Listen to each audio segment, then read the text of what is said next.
जी guys, अस्सलाम वालेकुम, welcome back to my channel.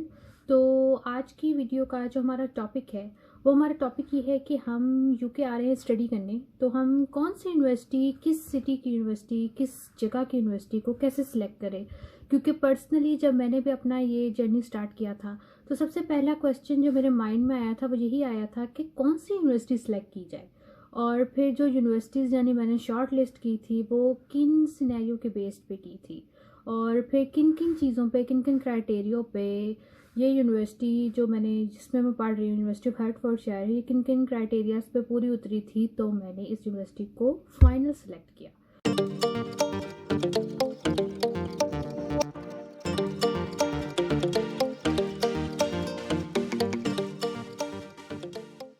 तो सबसे पहली बात तो ये कि बहुत सारे स्टूडेंट्स जो हमारे यहाँ आते हैं वो किसी भी कंट्री से आए, पाकिस्तान से आए, इंडिया से आए, वो अपना सब्जेक्ट बहुत गलत सेलेक्ट कर लेते हैं।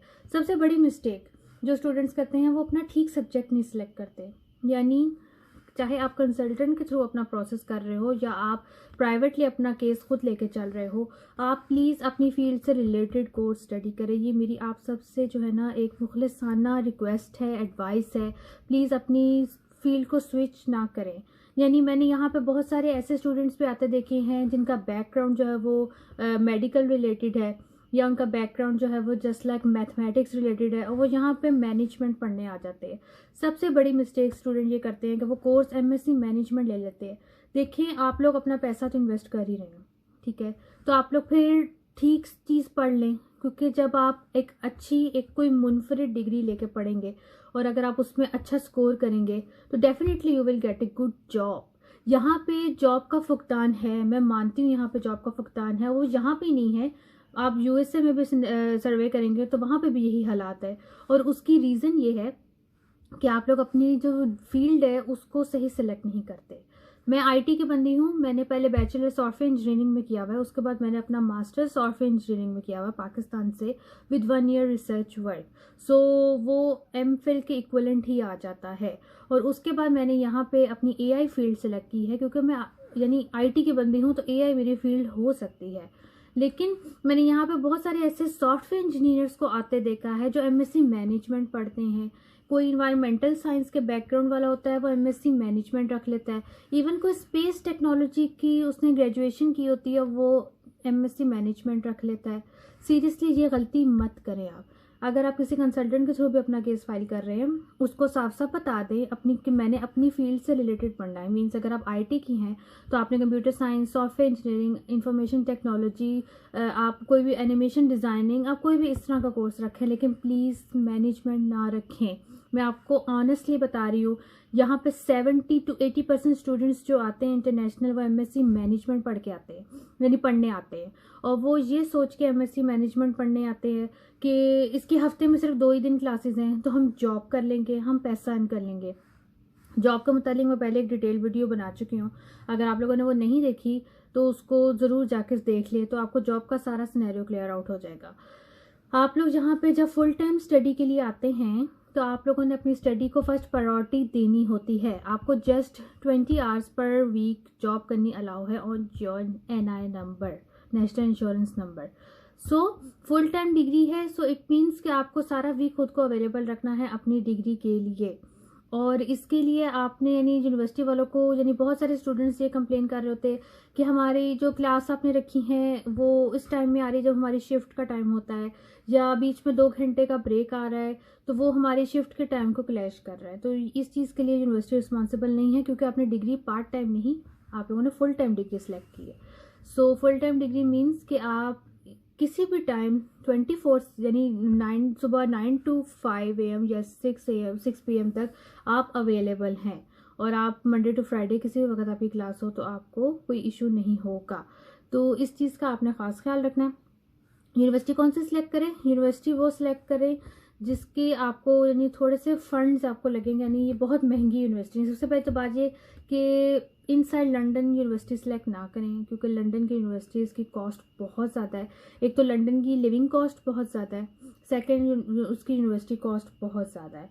सो लंदन की यूनिवर्सिटीज़ को जो है वो आप कोशिश करें कि आप अवॉइड ही करें। जब तक कि आप अगर स्कॉलरशिप पे आ रहे हैं तो फिर you are more than welcome, लेकिन अगर आपने सेल्फ बेस पे आना है तो लंदन की यूनिवर्सिटी को प्रेफर ना करें। आप लोग कोशिश करें कि लंदन के कहीं इर्द गिर्द अगर आपको शौक है तो आप वहाँ पर रह लें, सो दैट आप लंदन में जॉब कर सकें। तो मैंने हर्टफोर्डशायर भी इसीलिए सिलेक्ट की थी कि लंदन से जस्ट 40 मिनट्स की ड्राइव पे है। सो अगर लंदन कभी घूमने का दिल भी करे तो बंदा वहाँ पे पहुँच जाता है। तो बाकी ये है कि आप यानी लंदन के अगर इनसाइड ना लें तो आपको एक तो लिविंग कॉस्ट जो है वो इतनी नहीं शो करनी पड़ेगी अपनी बैंक स्टेटमेंट में, क्योंकि लंदन की 12,000 एंड समथिंग पाउंड्स हैं जो आपको अपने बैंक स्टेटमेंट में शो करनी होती है। और अगर आप आउटसाइड लंदन लेते हैं तो वो 9,208 पाउंड्स नहीं वो आपने शो करने हैं। तो लंदन से बाहर शो करें। सेकंड, आप लोग जो है वो ये कोशिश करें कि किसी टाउन सेंटर यानी सिटी सेंटर के करीब आपकी यूनिवर्सिटी हो। तो सिटी सेंटर के करीब एक तो आपको कन्वीनियंस का कोई इशू नहीं होता, बस स्टॉप्स वगैरह आपको सारा कुछ इजीली बसेस वगैरह आपको मिल जाती हैं। लेट्स सपोज अगर आप किसी ऐसे सिटी में है तो आपको ट्रेन स्टेशन भी वहाँ से नियर बाय पड़ते हैं। और सेकंड, जॉब का भी आपको इतना नहीं रहता। अगर आपको लकीली जॉब मिल जाए, जो कि मुझे तो अब तक नहीं मिली, 2 महीने हो चुके हैं मुझे यहाँ आए, तो आप लोगों को जॉब भी फिर अपनी अकोमोडेशन के नियर बाय मिल जाती है। दूसरी बात ये कि मैक्सिमम जो मेरी यानी आप लोगों से एक कह लो कि आप लोगों को एक एडवाइस है वो ये है कि आप लोग 50% अपनी यूनिवर्सिटी को इनिशियल डिपॉजिट के तौर पे करवा के आए अपनी होम कंट्री से, क्योंकि यहाँ पे जब स्टूडेंट्स लैंड करते हैं और उन्होंने जस्ट इनिशियल डिपॉजिट दिया होता है तो यूनिवर्सिटी वाले विद इन अ मंथ आपसे 65% ऑफ रिमेनिंग ट्यूशन फीस आपसे डिमांड करते हैं, और वो आप लोगों ने हर सूरत देनी ही देनी है। वरना यूनिवर्सिटी आपके साथ क्या करती है आप जाके वीडियो में चेक कर सकते हैं। तो आप लोग ट्राई करें कि अपने होम कंट्री से 50% आप डिपॉजिट अपनी फ़ीस करवा के आएँ, ताकि आप जब यहाँ पे लैंड करें तो आपसे वो महीने में ही फ़ीस की डिमांड ना कर ले। तो आप लोगों का माइंड एक तरफ से तो रिलैक्स होगा, कम से कम मैंने ट्यूशन फ़ीस अपनी 50% दी हुई है। अब मैं जॉब सर्च करूँ यानी मैं अकोमोडेशन की तरफ देखूँ, यानी बाकी भी बहुत सारे आपको जहाँ पे आके इश्यूज होते हैं। तो इनिशियल डिपॉजिट के तौर पे यानी initial deposit mostly university 3,000 to 7,000 pounds तक डिमांड करती हैं। तो अगर आपकी डिग्री 15,000 पाउंड्स के लगभग है तो आप कोशिश करें कि आप 8,000 या 9,000 पाउंड्स आप अपनी कंट्री से जमा करवा के आएँ, ताकि आप लोगों को यहाँ उतर के सुकून हो। तो क्योंकि यहाँ पे अगर आप फिर आ जाते हैं और यूनिवर्सिटी वाले आपसे फिर रिमेनिंग फ़ीस डिमांड करते हैं तो फिर आप लोगों को पीछे से मंगवानी पड़ती है, मीन्स अपने होम कंट्री से। तो एक तो आप लोगों को टैक्स पड़ेगा, सेकंड उसको आने में हफ्ता तक लग जाता है। तो यानी हफ्ते में वो फिर आएगी, फिर आप लोगों ने जो है क्योंकि यहाँ की बैंक लिमिट्स इतनी ज़्यादा नहीं होती कि आप एकदम से जो है वो ट्रांसफ़र कर दो, तो फिर आप लोगों को एटीएम वगैरह से विड्रॉल करवानी पड़ती है ऑल दैट सिनेरियो, जो कि बहुत हेक्टिक हो जाता है। तो इससे अच्छा है कि आप लोग पाकिस्तान से आने से पहले ही यानी पाकिस्तान इंडिया जहाँ से भी आप लोग आ रहे हैं वहाँ से आने से पहले आप अपना इनिशियल डिपॉजिट के तौर पे हाफ फीस अपनी करवा दें। अच्छा, दूसरी बात ये कि यूनिवर्सिटी यानी आप यानी मोस्टली ऐसे सिलेक्ट करें जिसमें ज़्यादा जो है ना वो यानी मेरा जो पर्सनल एक्सपीरियंस है कि ज़्यादा यानी अब्रॉड लोग ना हो, यानी अपने होम कंट्री का आपको लोग नज़र आ जाए। मैंने हर्टफोर्डशायर यूनिवर्सिटी इसलिए सिलेक्ट की थी क्योंकि उसमें पाकिस्तानी लोग ज़्यादा हैं। सो आपको थोड़ी सी जो है अपनायत का एहसास होता है, आपको बिल्कुल ऐसे नहीं लगता कि मैं यानी किसी यानी मुल्क तो ज़ाहिर बात है परदेश तो अब हो ही गया है, लेकिन अगर आपको चलो यहाँ पे पाकिस्तानी इंडियन लोग अपने एशियन कल्चर आपको यहाँ पे नज़र आता है तो बंदे को थोड़ा सा जो है ना अपनायत का एहसास होता है। सो यूनिवर्सिटी जो है वो आप ऐसे सिलेक्ट करें। सेकंड, अगर आप लोग यानी ऑलरेडी 2 फ्रेंड्स या 3 फ्रेंड्स एक ही कंट्री से एक साथ आ जाएं तो चलो फिर शुरू से हर चीज़ का साथ बना रहता है, अकोमोडेशन भी फिर वो फ्रेंड्स एक साथ ले लेते हैं और बाकी सारे मामला भी एक साथ तय हो जाते हैं। तो बाकी ये है कि यूनिवर्सिटी का एडमिशन वगैरह जो है वो आप अगर कंसल्टेंट के थ्रू करते हैं तो उसमें भी आप लोग प्लीज़ होशियार रहें, क्योंकि कंसल्टेंट्स जो है ना वो चूना भी लगा लेते हैं और स्टूडेंट्स वगैरह को जो है वो इस चीज़ का नहीं पता लगता।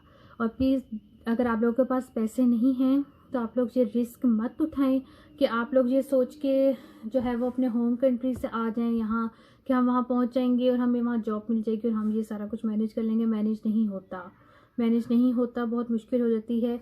आप लोग प्लीज़ अगर आप लोगों के पास फंड्स हैं तो फिर आए। इस तरह से आप लोग बैंक स्टेटमेंट्स बाय करके या झूठी बैंक स्टेटमेंट्स शो करके आप लोग आ तो जाएंगे, लेकिन आप लोगों के साथ आगे बहुत बुरी होगी। यहाँ पे स्टूडेंट्स के साथ बहुत बुरी हो रही है। तो मैं तो यही एडवाइस करूँगी कि आप लोग अपने पास फंड्स रखें और फिर आप लोग आएँ, ताकि आप लोग को थोड़ा सा ये ज़हनी सुकून हो कि हमारे पास यानी इतने पैसे हैं कि हम ये टाइम फ्रेम गुजार लें। फिर थोड़े टाइम बाद जॉब वगैरह इंशाल्लाह मिल जाएगी तो सारा कुछ हो जाएगा, लेकिन फिर भी जॉब से आपको इतनी अर्निंग नहीं होती कि आप अपनी लिविंग कॉस्ट भी निकाल लें और आप अपना जो है वो यानी ट्यूशन फीस भी निकाल लें। सो जॉब से जो है ना सिर्फ गुजारा ही हो सकता है, क्योंकि 10.50 का जो है वो NI नंबर पे आपको वेज मिलता है, जो कि नेक्स्ट ईयर अप्रैल से आपका 11 पॉइंट समथिंग हो जाएगा। तो इट मीन्स कि आप लोग 850 अबव जो है वो पर मंथ अर्न कर सकते हैं। तो अब 850 में आप देख लें, अगर आप अकोमोडेशन, अगर तो शेयरिंग में आप लोग अकोमोडेशन ले लेते हैं, मीन्स के 300 या 350 या 400 पाउंड्स पर पर्सन आ जाए, तो फिर तो थोड़ा सा आपके पास यानी बजट मैनेज हो जाता है। लेकिन अगर आपकी अकोमोडेशन इससे ज़्यादा है तो फिर यदि आपके लिए थोड़ा सा मैनेज करना मुश्किल हो जाएगा। तो ये था मेरे आज का छोटा सा एक इंफॉर्मेटिव वीडियो, और आई होप कि आपको इससे हेल्प मिली होगी। अगर कोई भी आप लोग को सजेशंस चाहिए, कोई भी आपको एडवाइस चाहिए, जो स्टूडेंट्स अब आ रहे हैं, जनवरी में आ रहे हैं, उनको कोई भी हेल्प चाहिए, कुछ भी पूछना है उन्होंने अपनी डिग्री से रिलेटेड, यूनिवर्सिटी की पॉलिसी से रिलेटेड, अकोमोडेशन से रिलेटेड, क्योंकि मैं यूनिवर्सिटी के अकोमोडेशन में हूँ, तो आप लोग बिल्कुल फील फ्री करें और कॉमेंट्स में पूछ सकते हैं। और वरना फिर मेरा इंस्टाग्राम भी है, कैप्चर लाइफ विद रमशा, वहाँ पर आप मुझे DM करके भी कोई भी इशू आप लोगों ने डिस्कस करना हो आप उससे कर सकते हैं। सो अपनी बहन को दुआओं में याद रखिएगा और प्लीज़ मेरे लिए नेक ख्वाहिशात का इज़हार कीजिए और मेरे लिए ये दुआ कीजिए कि मैं जिस स्ट्रगल पे लगी हुई हूँ, अल्लाह पाक मुझे उस स्ट्रगल में कामयाब करे और मैं आप लोगों के सामने फिर बताऊँ कि मैंने अपना जर्नी यानी स्टार्ट किस तरह से किया था और मुझे क्या क्या उसमें हर्डल्स आए थे, वो तो मैं साथ साथ बता ही रही हूँ। बाकी फिर मैं आप लोगों के साथ अपनी सक्सेस जर्नी भी शेयर करूँ। तो आप दीजिए अपनी बहन को इजाज़त। अपना बहुत सारा ख्याल रखिएगा। आप सबके लिए मेरे दिल से ढेर सारी दुआएं। अल्लाह हाफ़िज़।